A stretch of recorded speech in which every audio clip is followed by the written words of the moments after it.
আজ থেকে প্রায় ৩০০ বছর আগে এই অঞ্চলটির নাম ছিল প্রতিবারের মতো এবারেও আপনাদেরকে এমন এক হাড় হিম করা রহস্যময়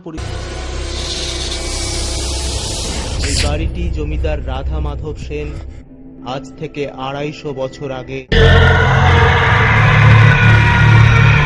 और वैसे भी हम लोग उससे डर क्यों रहे हैं? क्यों डर रहे हैं उससे? আচ্ছা আব্বাস বাবু, এই ভিন গ্রহের প্রাণীদের কি কোনো জৈব শক্তি থাকতে পারে?